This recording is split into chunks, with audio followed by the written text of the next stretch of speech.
You're listening to Barbell Logic, the podcast where we talk about what it means to experience strength and how you can use simple, hard, and effective strategies in training and nutrition to improve your life. It starts with meeting you where you are right now and finding lasting solutions. Welcome to the show. Hey everybody, welcome to the Barbell Logic podcast. I'm Nikki Sims here with the one and only Matt Reynolds. What's up? And I just thought that it was funny when Matt, right before Matt starts recording, he says, "Girls, I'm about to start recording." Shh. You're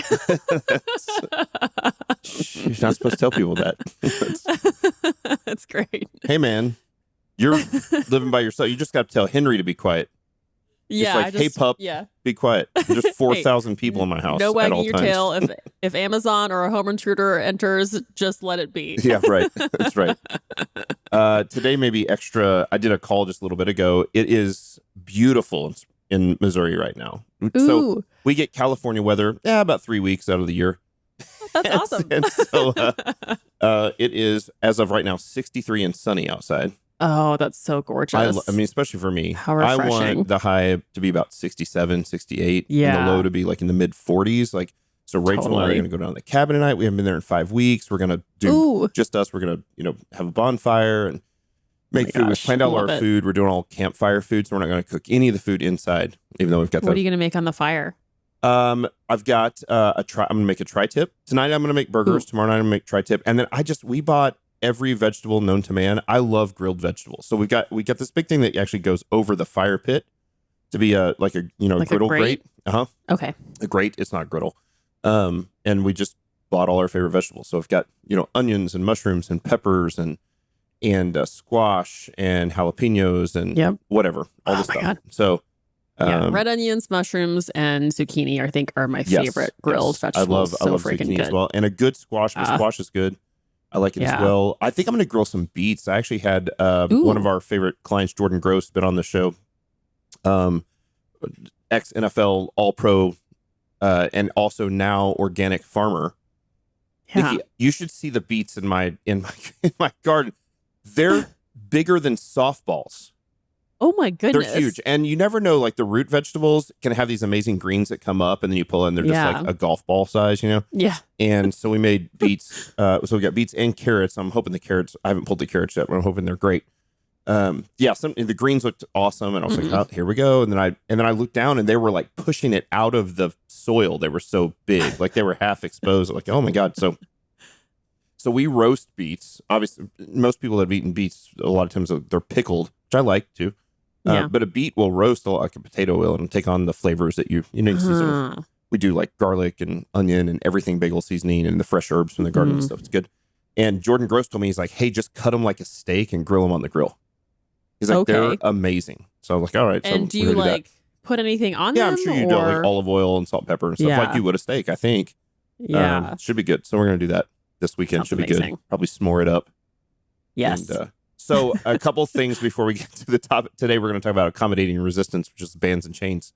I messaged you the other night. Rachel and I have been watching Dahmer, which you haven't. It's Matt, so up your alley. You will always think of me with anything serial killer related, which is hilarious. You're my serial killer friend. It's very difficult to be a serial killer today, Yeah, it still happens, but there's why? Just such why is it harder? I mean, the fingerprint, like it's DNA. You have digital That's DNA. Right. All this stuff, like, everything's they connected. Can get trace DNA from like anything. They can figure out where you are. They can see your electronic footprint. Yes. Yeah. So a serial killer is much easier when what's it called? Hitchhiking. When hitchhiking was the thing and just no pick cell up hitchhikers phones and kill them all, put them in your yard, whatever. And so we were talking to the girls about this. We're like, it's Dahmer was kind of like the last real big serial killer. Now, there's obviously been mass murders, like because you can kill a whole bunch of people, shoot them with guns. You can do that. But serial killers, as you know, as my serial killer friend, know that never like you don't have a serial killer just goes around and like shoots people, for 10 or 12 years. They're always like do weird crap with their, they mutilate people and they bury them in their backyard, put them in their freezer. Yeah, they never. The Vampire of Sacramento. Yeah. Real creepy one. Yeah, but you're right, because of all the digitization of like everybody's fingerprints are everywhere and DNA. It's that Human Genome Project, big deal, I think, for crime. So Yeah. get to it. Anyway, we're watching this, and several times in watching it, Rachel's like, you're not that far off from this guy. Oh my Lord. And I actually don't know that much about Dahmer. yeah, I mean, to he be was honest. he was really into, so, lately I've gotten into butchering meat. I love butchering meat. And, I'd go to Hambricks and butcher chickens and butcher cows. And I like this. Well, this guy, when Dahmer was a kid, he would butcher animals. He and his dad, this is so messed up. They would pick up like roadkill on the side of the road and like bring it home. And the dad was like, oh, it's like a science experiment. It wasn't devil worship or anything. I mean, it might have been to Dahmer, but to the kid, but to the dad, he was just like, oh, my kid's interested in science and anatomy and stuff. And so they did this thing. And of course the mom was like, this is hideous. Like, what are you doing? And so Rachel's like, yeah, it's pretty close. And they did something else the other night. Rachel's like, it's exactly the kind of thing you do. And I was like, yeah, but I don't have heads and genitals and hearts in the freezer. Like, I draw the line at some point. At least not humankind. Yeah. It's crazy. It's a weird. He's a weird. It's been an interesting show to watch. I think it's the #1 show on Netflix right now. And I'm not a super true crime person, but this one's interesting. It's a weird sort of thing with him where it appears he had some level of conscience that most of the other serial killers don't. Like, he didn't want to. He knew it was bad. Didn't want to do it. Went 9 years between murders and was like, I was a good boy. And then when they finally caught him, he just like straight up admitted literally to everything.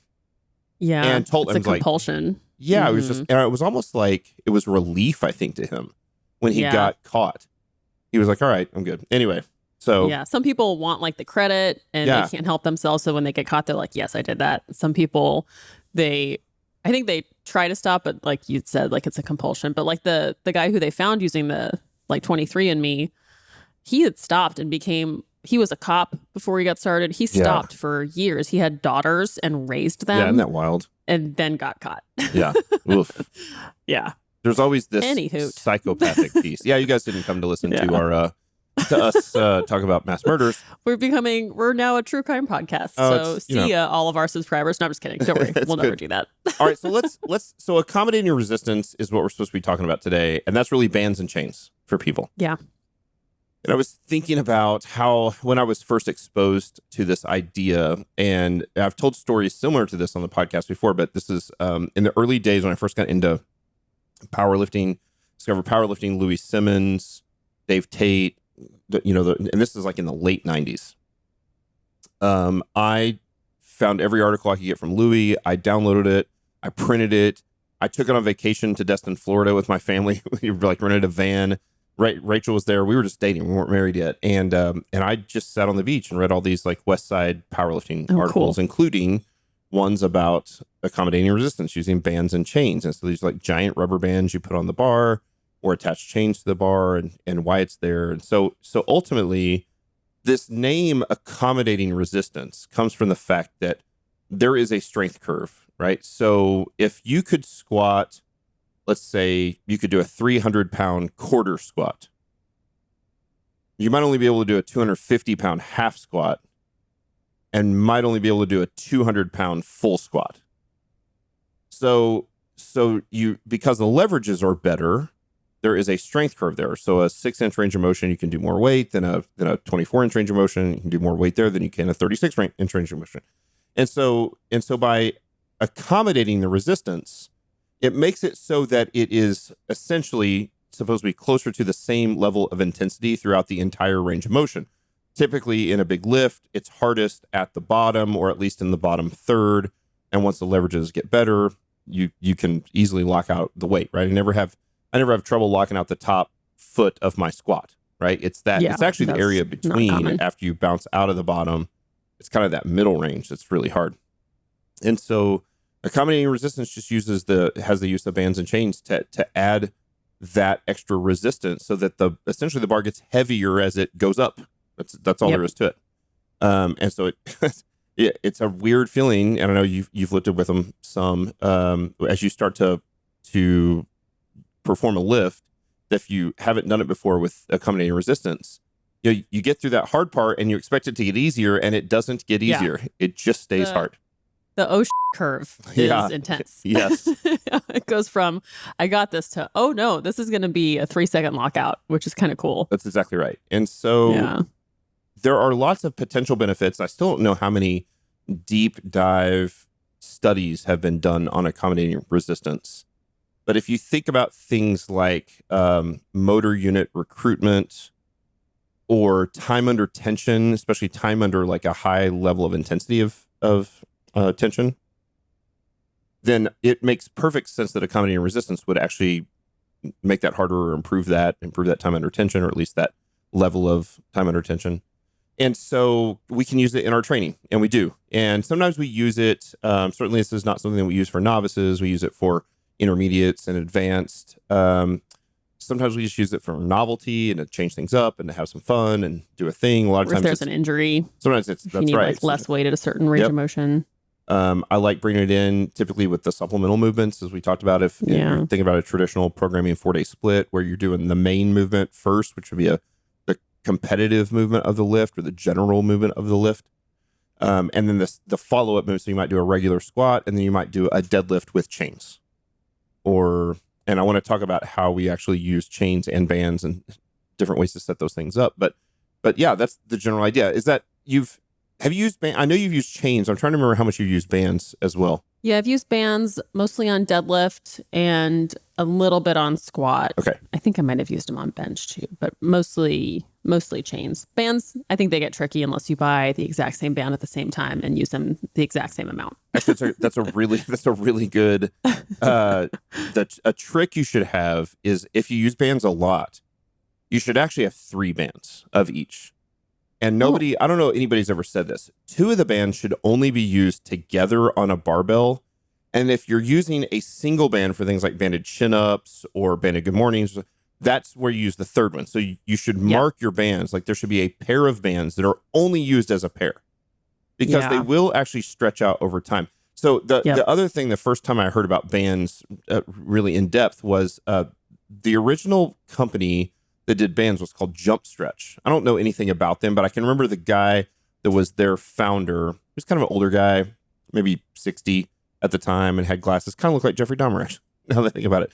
And so he was on a West Side Barbell video, probably special exercises or something, one of the early videos, that VHS tapes that we all bought in the late 90s. And he had originally used them to just do sort of dynamic warm-up banded stretching. I mean, the thing was called Jump Stretch, right? So the idea was they used them for a combination of sort of a personal stretching routine. They probably used them for like dynamic warm-up stuff, jumping, plyometrics, things like that's what they used them for. And then I think Louis is the one that actually figured it out. Like you can put them on a barbell. And so he did that Jump Stretch. Now, most of the equipment companies have them. You can get them from almost all. I've always bought mine from Rogue. And so I was looking at Rogue. They're just called the Monster Bands at Rogue. And again, I know this is not, I'm telling you to go get the Rogue bands. I think they're all really similar. And I primarily utilize what they call the red bands, which are what we call the mini bands, what powerlifters called the mini bands for a long time. What is the green band for Rogue, which we would call the light bands. Those like an inch? Yeah, they're about an inch. I think they're an inch and a quarter, inch and an eighth. They're slightly bigger than an inch. And then on up from there, like blacks and purples, I think what they have now were the original ones that we call medium and heavy. They actually have even bigger and heavier, like giant crazy bands. Oh, man. At this point, I've never used a giant, something that's like 3 inches wide. That's a whole bunch of band tension. Wouldn't be very fun to put on the barbell. Sure, it's crazy band tension. I feel like only for sumo deadlifts for the range of motion is not that much. I'm sure it'd be tough. So I guess the question is so we use this thing. So the why is because it works that entire strength curve. So that's number one.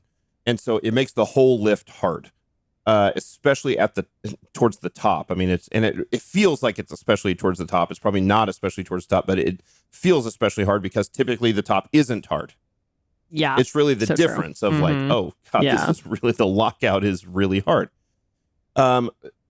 Originally, powerlifters would use the bands especially, but chains as well for speed work, for dynamic work. And so again, if you come back to, and I don't know exactly what I think about dynamic work. I think that what Louis thought it did and what it actually does are maybe two different things. he thought it made you faster as a lifter. You know, when you do a max effort single on anything, it's not fast. I know, because we've used as a matter of fact, we're going to do a series coming up next month on auto regulation and velocity training and things like that. And I can watch the velocity curve for all my lifters and see how fast the lift is at 50% or 70% or 80%. At 95% or 100%, they're all slow. They're never Which is fast. why you can do velocity-based training, because there is a difference. There's a curve. That's exactly right. And it's actually, yeah. So with the bands, I think Louis thought it would make you faster. What I think it does probably is that you can train with bands that are pulling on the bar.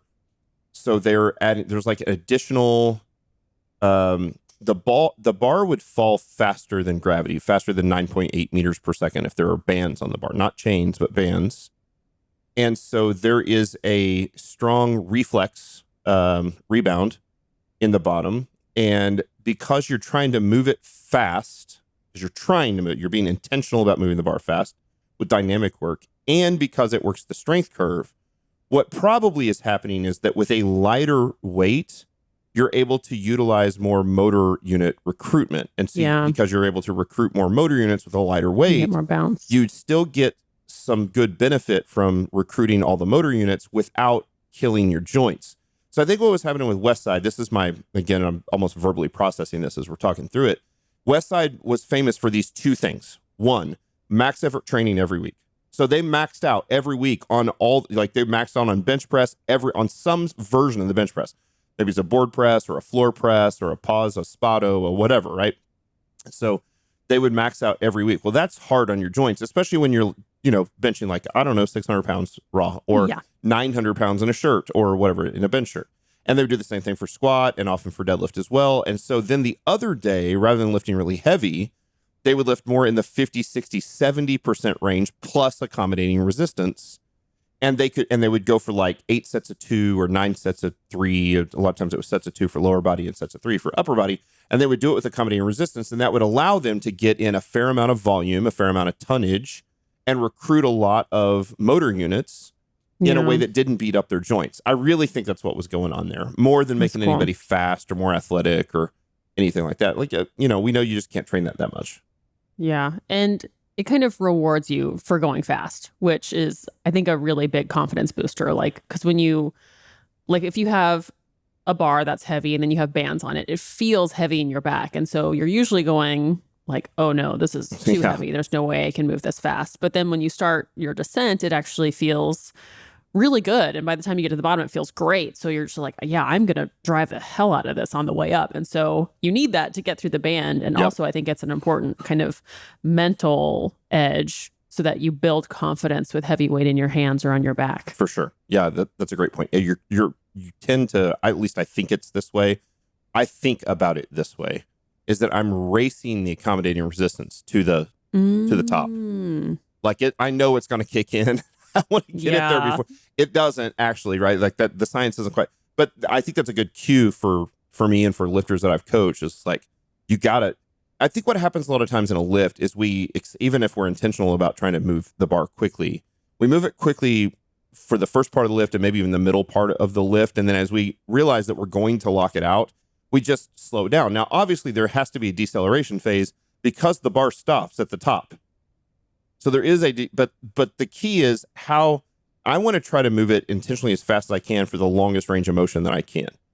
And accommodating resistance and specifically bands help with that. So, so here's the thing. What about? Yeah. Oh, sorry. Well, I was going to say the difference between bands and chains are interesting because I believe that chains carry over significantly better for the raw lifter, and bands tend to do better or carried over quite a bit better for the equipped lifter. And if you're not familiar with this, in those days of the late 90s, early 2000s, and most of it has gone to the wayside, although I know it still exists, powerlifters would compete in bench shirts or squat suits. And so imagine putting on like the tightest pair of jeans you've ever worn, and you're guaranteed that they won't blow out. How much could you squat? And occasionally, this is actually funny.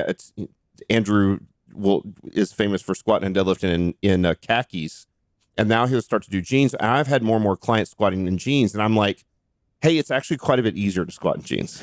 It feels great on your knees. It feels great. You're like, oh, it's also tight, and it's like tight in my hips and tight on my knees. Yeah, until you blow the ass out, and then it gets real hard in a hurry. So it's the same for gi pants. You're like, oh, yeah, I can. Because they have no stretch to them, and when you get into certain positions, you're like, oh, I feel supported. Right. So that's exactly what it was there for. It was there to cheat. I mean, originally, it was argued, like the original bench short was argued like, oh, we're going to avoid rotator cuff injuries and stuff. Like, yeah, it was there to cheat. And so, and even before that, guys were wearing very small, often polyester or things that were tighter type t-shirts that just wouldn't stretch very much. And so they would wear those, if you wear a super tight t-shirt that's made of a really thick material, even if it's just a t-shirt, you might get 5 or 10 pounds out of it. Might be something, right? Yeah. And then they got to the point where bench shirts were getting guys 300, 400, 500 pounds, right? And I know this because I benched 680 in a shirt, and I was a 405 raw bencher at the time, right? So I was getting, almost 300 pounds out of a bench shirt. I was good at it. And so it was just part of the sport. It's just part of the sport I'm not very proud of. I wish it hadn't existed. Yeah, I think you just have to call it its own thing. It is it's just not the same thing. And so they had the same sort of stuff for squat suits. They basically look like coveralls, a very tight pair of overalls, I guess. And so anyway, so so if you think about it, that supportive gear made the lift in the bottom very easy because it was super supportive in the bottom. Again, you think about wearing a tight pair of jeans. How much do the jeans help you at the top of the lift? None. How much do the really tight jeans help you in the bottom of the lift? A lot. Yeah. Because there was so much more supportive down there. And so they would use bands, and they would overload the bands. What I'm trying to get to, I just whacked my microphone beside my face. What I was trying to get to here is what percentage of the straight weight on the bar versus the accommodating resistance do we put on the bar? And the answer is, if you were going to use a bench shirt or something, you might literally put 50% of the weight might be accommodating resistance. So they might actually bench, like a guy might literally would bench with like 400 pounds on the bar and 400 pounds of band tension. So you take it out, it's 800 at the top, and it's probably 500 at the bottom. Yeah. But that is the strength curve for supported geared powerlifting. But almost nobody does that anymore. So what is the strength curve? And we don't know because there hasn't been great studies on this. What is the actual strength curve between the bottom of the lift and the top of the lift? And certainly anthropometry changes and leverages are going to change this. But, it might be 33% up to 50% more at the top. You can do that much more at the top than you can at the bottom. And so for that, putting chains on the bar, so doing something like 200 pounds of weight and 60, 80, up to maybe 100 pounds of chain is better than 200 pounds of weight and 200 pounds of accommodating resistance. I see. Mm-hmm. This is not going to carry realistic over as well. Does that make sense? So bench shirts, slingshots, squat suits, those are not accommodating resistance. Actually, in fact, they are accommodating resistance a little bit. And slingshots especially can be used this way. So not only that, there are actually exercises that you can do that still work that same strength curve. So like the partial movements, when you get good at the partial movements, a board press or a block press or a rack pull, you can often do, at least once you don't have novelty anymore, you ought to be able to do more weight for the partial. And you should do more weight for the partial. Like I can remember when I trained for strongman, I was deadlifting 700 off the floor, but I could deadlift to do an 800, 830, somewhere in that ballpark rack pull because it's just a partial. Well, most strongman deadlifting events are partials. They're an 18-inch deadlift instead of a 9-inch off the floor. And so certainly there are exercises that do that. Yes, absolutely. A slingshot is like a accommodating. It's like a band that you wear that goes. It's elastic that goes across your chest, so that it makes it easier at the bottom and harder at the top, and you can load the thing heavy, and you can work that full range of motion strength curve. Yeah, like the angle of the assistance is different, so it's like more of a vertical assistance than like a horizontal assistance. Yeah. I don't know if that matters. Yeah, it still I don't know. feels a heck of a lot lighter at the bottom. Right, that's exactly right. But yeah, you still get that same difficulty the halfway up, and you still feel the heaviness at the top and are rewarded for speed. That's right. Interestingly enough, I don't tend to use bands and chains, typically if I'm going to do a banded lift or a chain, so I wouldn't typically do, say, like a raw bench press, and then after the bench press, do banded bench press and work the top of the lift. But that's exactly how I use a slingshot. Right. So I do all the regular work, and then, hey, let's get some additional top end work that's heavier than your regular work. So you do your regular work up to 300 pounds. We're going to put the slingshot on, and we're going to go up to 350, and we're going to do some, 3 additional work sets here, because you can handle it and just really kind of smoke the triceps and the elbow extensors. And so it tends to work that way. I do that with chains. I'll have them do their heavier bench, but actually go a little bit lighter with chains and higher volume. Right. Because I want like the kind of tricep fatigue. Yeah. Get the tricep from hell. Sort of, you get done, you're just like, just blew out my triceps. Exactly. Massive pump in the triceps. The other thing is that a lot of people get confused with. So the other advantages and disadvantages I want to talk about practically is just how to use them. Where are they a pain in the ass? Where are they easier? So again, I think for most of our listeners, if you haven't used bands and chains are a better place to start. But chains are expensive, and they're hard to find, and they're impossible to carry. They're impossible to. They're not mobile. Right. And so you'd have to use a rolly bag if you're bringing those into the gym. I did this. I mean, back when I didn't have a gym, we put them in a milk crate and put the milk crate on a dolly and dollied them in. That's amazing. And then one day the gym was like, yeah, well, you can't come back here anymore. And it was a hospital gym. They were very nice, but they weren't interested in us training them. So yeah, I've got chains at home, but they stay in the gym. And so chains, I think, carry over better, but are definitely a bigger pain in the butt to set up and deal with. The first time you have to figure out how many links to use on each lift. Like, it's really inconvenient to be using chains on more than one lift at a time. Yes. Because if you're using it on multiple, then you're like measuring the links each time that are going to be on the floor and on the bar. So let me give you here's a Reynolds little tip for you. I just took some like white nail polish from my wife or kids and just painted the link that it needed to be. And so I know when it's deadlift, it's this one, right? And because it's less range of motion with squat, it's this. Brilliant. And then you just put the carabiner in, right? And so when you do chains, the goal is that you want as much of that chain to deload on the floor as possible at the bottom of the lift, and as much of the chain to load and come off the floor. So you think about the chain. But the key is some chain should always be on the floor, even at the top of the lift. I don't want the chain swinging. That would be a different lift. That'd be like using a bamboo bar. Right.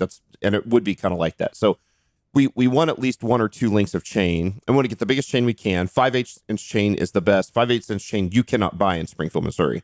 No. You can only buy 3/8-inch chain at like Lowe's or Home Depot, typical. And that's fine. It actually will work. You just have to buy basically twice as much length to get the same amount of weight. If you live in a coastal city, you can tend to find the 5/8-inch chain because they're typically used for boats and anchors and barges and things like this. I ordered mine from Titan. Again, I don't have deals with any of these people. Titan will carry chains. I know there are a few other places you can get chains from online, and the shipping's not too bad. Shipping tends to be the biggest issue with chains as well, that the shipping sometimes costs as much as the chain does. Yeah, because you're buying weight. Because it's all by weight. So when I stand up at the top, let's say we're going to put chains on for a squat. What I do is I take a small chain, what they call a leader chain. Leader, Leader, not Liter, not like soda. And you take that chain so it doesn't weigh very much, and you just make it into a loop, and you hang that loop over the barbell. And there's all sorts of like chain holders that go on barbells that places like Elite FTS and Rogue and stuff sell now, and those are fine. I've used those too. Spud straps, they make those, but for the most part I just take that leader chain and just put it over the barbell, and then I take my big heavy chain and I put it in the loop of the leader chain and make sure that when I'm standing up at the top of a lift or at the top of a bench press, that I've got a couple of those big chain links on the floor, and the rest of the chain is not on the floor.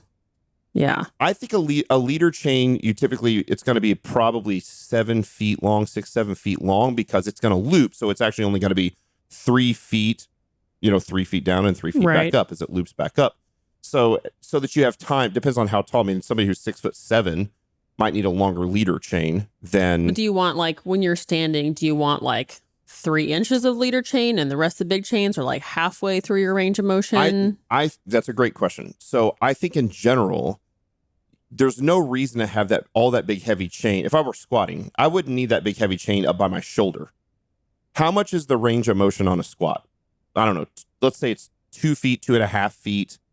If it's you, it's 3 feet. It's long legs. And so that's how long the big chain needs to be, right? Mm-hmm. So I'm wasting big chain if half of the big chain never touches the floor. So I take that big chain and loop it into or fold it over right in the dead center of the big chain into the leader loop, so that at the top there's like 1 or 2 links of chain that are touching the floor and the rest of the chain's not on the floor. And as I squat down, virtually all of the heavy chain gets to be on the floor. That's the best way to do it, to load it. That's the point. Yeah, that's exactly right. And then so that you don't, because that big heavy chain is expensive, you don't want to spend a bunch of extra money to have to make the big chain long. It doesn't need to be 6 feet long, right? So that leader chain it's going to take up the bulk of the movement for sure, right? And then the heavy chain is the thing that deloads and loads throughout the lift. So for squat and I don't know if I've ever used chain on a press. I haven't used much accommodating resistance on a press. You could for sure, certainly. But you'd have to have the chains like on the leader chain would have to be way longer. Yeah, jerk boxes, and then that's true. Then you could really start with like all the chain on the jerk boxes, and then correct get heavier and that's heavier true. towards the That's top. exactly But right. it seems like mini bands would be a little more useful for that. Which I've done use those for sure. So chains on squats and chains on bench are set up basically the same. Chain on a deadlift, because the bar is basically 9 inches off the ground, it's much more difficult to load chains on a deadlift. And so this is where you need really like a smaller loop, a smaller strap. You don't need the leader chain at all. You just put and some people just throw the big heavy chains right on over the barbell and they're fine. For some people, depending on how tall they are, when they finish locking out the barbell on a deadlift, all of the heavy chain is off the ground. And I don't want that. I want a little bit to be, because I want that stability. I don't want it to swing around again like a bamboo bar. Where do you put your chains on the deadlift? You can go like at the very end. You can go. Yeah, there's several. Well, and some of this depends, obviously, if you're conventional or sumo. If you're sumo, you put the chains in the middle because you're sumo. Conventional, I put the chains on the barbell outside my feet and hands, but inside the weight plates. Now, people that have seen me deadlift know that I deadlift with a very narrow stance. Yeah. And I'm trying to put the chains in a spot where they're not going to, when I set it down, the chains are not going to go underneath the weight and the weight land on the chains. That really sucks when that happens. It does. And then it rolls all over the place and you're trying to like get it in position. It sucks. And I also don't want the chains dropping on my feet. Not that it would probably wouldn't hurt my feet, but it's just a distraction. And so I try to put it equally spaced between my hands and my feet and the weight. So halfway out. Yeah. Putting it at the end of a barbell is perfectly fine. There's nothing wrong with that at all. Again, there's chain holders that are made to do it right there. I use the little spud straps for deadlift, the little blue ones. They sell on Elite FTS. They work just fine. I get those for Brett McKay. He uses those as well. But I mostly just use that leader chain for the other stuff, for the squat and the deadlift and stuff. So that's chains. So chains, again, I would load approximately 1/3 of the weight that you have. So if you're going to do 300 pounds of weight, you're going to have 100 pounds of chain. Something like that. I see. Mm-hmm. So about a third as much as you have on the bar, somewhere in that ballpark, up to 50%, let's say. Which, so again, if you had 300 pounds, so you would have 100 pounds of chain up to 150 pounds of chain. Is about right? It's not an exact science. It's a lot. It's a lot of chain. 150 pounds of chain. Like, I think the ones you get from Rogue are like 42 or 45 pounds. Correct. Total. Like each set. Yes. Is like 20 something. So each pair is like 40 something. So yes. That's a lot of chains. So often with my stronger male clients, they'll be using 3 to 4 sets of chain when they lift. That's exactly right. Yeah. And you will certainly get some carryover with less if you just use a single, if it's just 40 pounds. You got 400 pounds on the bar and 40 pounds is only 10% somewhere there. There's still some benefit. It's still going to work the strength curve some, but I think the max, like you're going to get the best benefit in that 33% range is probably a better idea. Bands, when you use bands, there are 3 ways to utilize bands. Bands are easier to carry, right? So the first thing is bands can easily go in your gym bag and you can take them somewhere. Bands are not very fun to set up either if you don't have a rack with band pegs. Now, almost every equipment manufacturer in the United States that their nicer racks all come with band pegs. They're those silver T-shaped. That's exactly right. Rods. Yeah. And I think about, it's really funny because I think about how niche-y this world was back in the late 90s and early 2000s, where we were taking like 4x4s and, like screwing them to the platform and leaving a little gap and running that. It was such a pain in the ass. Amazing. And now it's just, this is just, everybody uses this stuff. Prowlers and stuff. I see like pro teams pushing prowlers and I'm just like, that was our thing like 25 years ago. It's weird how that stuff's become mainstream. So anyway, so with bands, there are 3 ways to connect a band. So bands, again, I would say you still on a band, because it's going to have a little stronger loading and deloading. It's probably going to be more like a 40 to 50% increase at the top. And of course it's going to deload the vast majority of that by the time you get to the bottom. So it's going to be a little stronger strength curve change. The 3 ways you can set up a band is what's called choked. So you can choke a band. Is Wayne Brady going to have to choke a band? I really love that we started this with the serial killer talk. And now we got to choke. I think it is all connected. That's right. When you choke a band, you take the band and you loop it through itself, and you put one end of the band up on the barbell, and the other end that's choked around itself is down either on a band peg, or we're getting ready to put a companion video out on this. You can also run it through like a 45-pound plate. And it works great. And then the 45-pound plate sits on the ground. If it's more than 45 pounds of tension, you just run it through 2 45-pound plates or a 100-pound plate. It works just fine. And or you could do a heavy dumbbell. If you got heavy dumbbells, especially if you got good hex or square type dumbbells. Voice cracked. You probably don't want round ones like the old school ones, York ones rolling around. So anyway, you loop it around itself. That's choked. That's the least amount of tension that band will give you. Then you can double the bands. Yeah. And that's when you take the band, run it down underneath a band peg, a weight, a dumbbell, or whatever, and you put both ends on top of the barbell. And this is essentially going to double the band tension from what choked was. Not quite, because... Yeah. So when you're looking at it, you see 4 strips of band. That's right. You see like 4 lines exactly versus right. 2 lines. And it's pretty heavy tension. Most people, when they do bench press, double their mini bands. So you doubled mini bands. So much shorter. Because the range of motion is shorter. Down, yep, that's exactly right.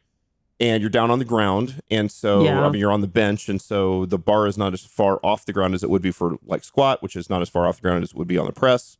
Like it'd be impossible to press double mini bands because the bands would be stretched out so much. It'd be really obnoxious. Yeah, it'd be like 600 pounds of tension. How to make the press more annoying than it already is. That's exactly right. So you can do it that way. So what most people do is will, when they bench press, double mini bands, which is the little 1/2 inch wide to 5/8 inch wide, and they'll choke heavier bands, like it could be light bands, medium bands, heavy bands for the squat, right? On the deadlift, it's very hard to use bands unless you're using them on a rack pull. You're inside the rack and you attach it to the band pegs. Then it also typically is either a doubled mini band or even sometimes a quadded mini band, which you can imagine that's not fun to set. Or if you have one of those nice deadlift platforms that actually has have the pegs that are 3 feet apart, 4 feet apart. I've done banded deadlifts before with one band where I would lay the band across the bar. So it was like kind of draped. And then you step on the band that's in the floor. Yep.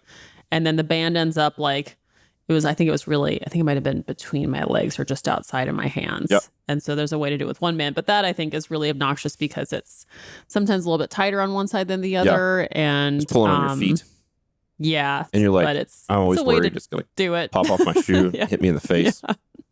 The other way to do it is that you can reverse you can reverse band I was hoping you were talking about this. Yeah. And so, and it's a very similar game, but now you don't have the added pull. So it wouldn't move faster than gravity.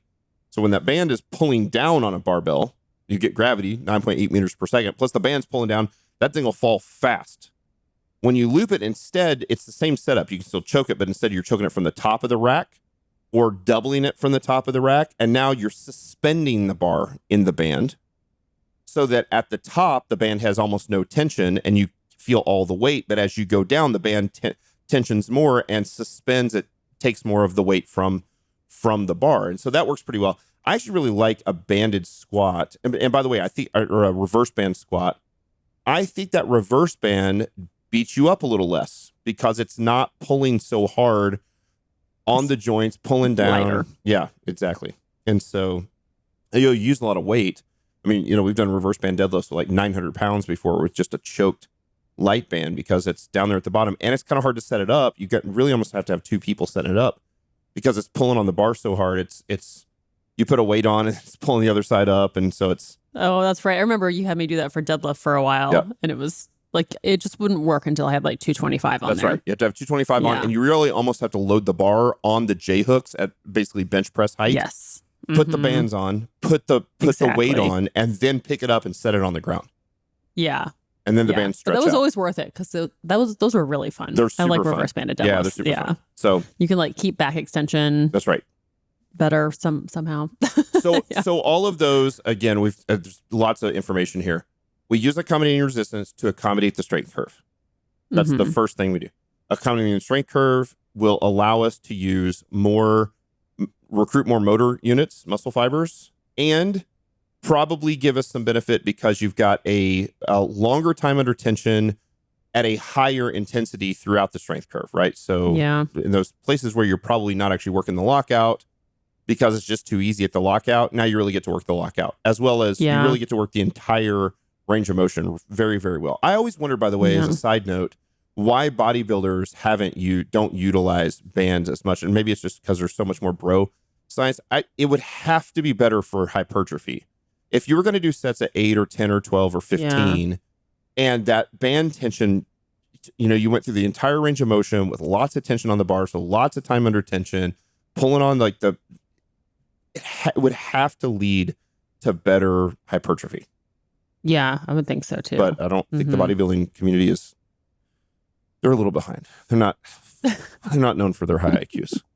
So anyway, that's what we use it. Shots fired. I do have one question. Yeah. When you're doing it for your work set, when do you add the bands or the chains during your warm up? I add them at the very beginning. So I go empty bar with accommodating resistance. It feels really weird if you've never bench pressed with an empty bar with doubled mini bands and it's 100% band tension. So actually this is a good point. So you typically don't increase the band tension or the chains as you work up. There is certainly that's been done. People would, you've got guys that'll like work up with one chain on and then they'll get relatively heavy and they'll throw 2 chains on and 3 chains. But for the most part, you sort of set the accommodating resistance and then you let the weight keep going up. So when I talk about the best place to train with chains is at, 33%, like 66% bar weight, 33% chain weight, or with bands, it might be a little bit higher than that. Obviously, that's not the case during the warm-ups. During the warm-ups, a lot more of the weight is in the accommodating resistance itself. And so now that you're asking me this, I don't know that I've ever thought about this. It's just kind of the way it's always been done. So I don't know that that's the right way to do it because I certainly wouldn't use that as an excuse to say it's right. It might be better to do a little bit of weight first and then add a little, but it feels really different. So when you go it feels really different. So I think the more warm-ups you do with it, I think the better, too. Especially if it's the first time you're doing it, because if you bench and you're just a bro and you're like empty bar, 135, 225 band, you might get pinned. You're like, coach, this is real hard all of a sudden.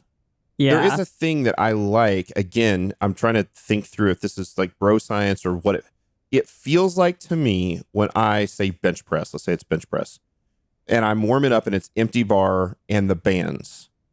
It is killing your stabilizer muscles. I mean, that thing is shaking all over the place, right? Yeah. Like a bamboo bar, right? But the difference is that as you add more and more weight, you get more and more stable. Whereas with the bamboo bar, as you add more weight, you get more ridiculous. You get more chaos, right? And so I like the idea of it forces me on my very light warm-ups with bands where there's almost no weight on the bar or no weight on the bar to really focus on the bar path and the groove to bring it down nice. I'm actually, if you're watching this on video, I'm performing for Nikki now. So, and you bring it down nice and tight, you fire it up, and I don't want it to shake. Like if it's shaking, like I got to get control of this thing. Yeah. And then you throw 25s on or 45s on, you do another set. it feels like it helps me gain control quicker. So I agree. I do like using it throughout. And then it makes more sense because you're going to put the bands on like inside of the collar. So if you're loading, if you have the band on the outside, or if you put the weights on, then you're going to end up putting the band on the outside, which is a little Correct. weird. I actually like the bands, by the way, on the collar and not on the barbell. And the only reason why is because the knurl of the barbell eats the bands. Yeah. And so over time, if you put the band on the bar itself, and I do sometimes for deadlifts and some other, I mean, it's not that I've never done that. I've done it plenty of times because I've watched it chew up my bands. That knurl, that sharp knurl, and the more, the better and better these bar manufacturers get, the sharper the knurl is. And those rubber bands do not like that sharp knurl. So I tend to put the band on the collar, right at the edge of the collar where your first plate would go. And then I just put the plates on outside the band. And so the plates end up being a half inch, depending on how wide the band is, however the width of the band is, far away from the edge of the collar, and let the band stay there. And that smooth collar seems to cut the bands less. Yeah. So, question on the bench press too. Do you put your band peg, if you're looking at the bench presser from the side, under the shoulder joint, so at the lockout position, or do you put the band at the touch point position? Shoulder joint. Shoulder joint. And that's because it's going to be loading the most as I'm floating back over the shoulder joint. And again, the bench press especially is a weird one. So let's go to the other lifts first. For the other lifts, you want the bands 100% vertical. There are some people that will argue that, and I wouldn't argue against this, but I don't do this very much, where if somebody is, fighting, trying to hold the bar back in place, or it's getting forward on them, they might actually create a little bit of angle to the band so that they're not pulling straight down, but they're actually pulling at a little bit of an angle. I haven't done that much. So for the squat, the deadlift, what little I've used on the press, I want the bands I want them perfectly vertical. So I video myself as I'm warming up and making sure that I'm standing in the right spot. I'm setting up in the right spot. The bands are perfectly vertical. The bench press is weird, right? Because you're touching kind of the bottom of the sternum and you're locking out over the shoulder joint, or even a little bit superior to that. And so the point, so you got two options. You can put it, I would argue, you can put it in the dead ass center of that curve of the bar path curve. Or I would say, I really want it more over the spot where when it's going to be at its heaviest, it's going to be directly over the shoulder joint. And so I tend to line it up with the shoulder joint, and then I watch it, same thing.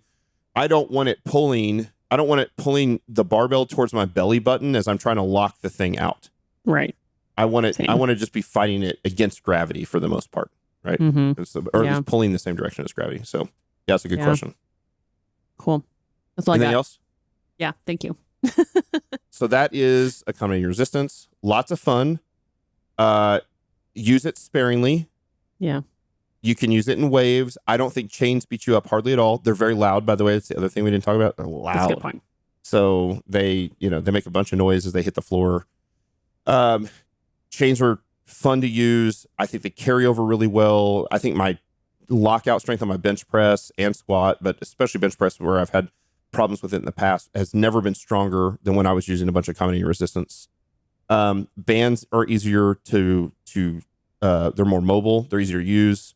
They cost less, but I don't know that they work quite as well for a raw lifter, and they beat you up faster. So remember that typically what I do is if I'm doing like a heavier supplemental lift with bands with my lifters, I'll run it for 3 or 4 weeks and then I'll cycle it off. Yeah. I think 6, 8, 10 weeks of heavy band tension stuff is just, that'd be a lot. It's too much. And so, yeah, about a month, 3 weeks to a month of that, and then cycle off and either go to chains or go to just straight weight. And I would rather use it more for the supplemental movements than with the main lifts. And again, West Side powerlifters would tend to use it. They would put on their bench shirts and they would bench shirt twice, use bench shirts twice. One time for the heavy max effort stuff, another time they would do for their speed work. Their speed work, they'd just go crazy. I mean, they'd have 700 pounds of band tension and they'd be, in 225 on the bar or 315 on the bar. I mean, it's crazy. And I've done that stuff too. And it is just like, your elbows hurt for like 3 days afterwards. Yeah. I don't think they did anything for joint health. I don't think they did anything for health. No. In fact. So, no. Yeah. And if you're typically a deadlift, if you deadlift with hook grip and you're doing bands, use straps because it is really uncomfortable at the top in a hook grip. Absolutely. Yeah. Yeah. You think about the feeling of having something try to pull the bar down more than gravity. It hurts. And so your bad. thumbs are like, just hold on. It's terrible. Yeah. Yeah. That's where straps are great. So that's accommodating resistance. It's a great tool to use. Having your toolbox if you're a lifter, having your toolbox if you're a coach, a great way to mix things up. Those bands are cheap. A lot of times I just have people start. The first thing I have them do is I have them buy a set of mini bands and a set of light bands. I don't even go to the mediums. I just want to see if they like it, if it's gonna work. There's no reason to spend the money on the thicker bands. And if they do, then we're using light bands for squats or whatnot. Then a lot of times I'll run a cycle of that, go back to straight weight. Then we'll go to medium bands. I'll have them buy another set of bands. But those bands are pretty cheap and they get there fast and they're easy to travel with. Chains probably carry over better for those of you that are home gym warriors. And you'll like those as well. And yeah, as Nikki pointed out, you'll want to buy more than just one set. So typically a set of chains is going to be 40 pounds, somewhere there between 30 and 40 pounds. So you're going to need 3-4 sets of those if you're a fairly strong person. That's cool. Awesome. There you go. All about accommodating resistance. By the way, be on the lookout here in the next couple months. We've got a companion video that'll come out on YouTube for this. And we'll actually show you as we walk through kind of the theory behind the stuff. It'll be easier to see exactly. I'll set them up in the gym. I'm going to try to shoot this here in a couple weeks. And I'm going to try to set all of this accommodating resistance up where I'm the only person on camera. Because I was thinking in the past when we've done this, it's way easier to do it with someone else to help you. But we have a lot of people that are training at home all by themselves. And it's most frustrating. Accommodating resistance can be most frustrating when you're trying to set them up for the first time or two all by yourself and you don't have anybody to help. So I want to show how to do that on video with little tips and tricks that I've used to not have the barbell flip up and hit me in the head, which is gold. Which happens some. Or if it does, it'll be great video. So there you go. It's another episode of the Barbell Logic podcast. This one on accommodating resistance. If you receive value from the podcast, either now or in the past, we would love a 5-star review. If you like more of our TV show and movie reviews, let us know. And we'll talk more about serial killers. No, just kidding. Speaking of serial, Adnan got off. You saw that from the original Serial podcast. I did hear that. Yeah. So, yeah, I don't know that he'll be a future guest on the podcast or not, but congrats to him. So, anyway, thanks for listening, and we'll see you guys next week.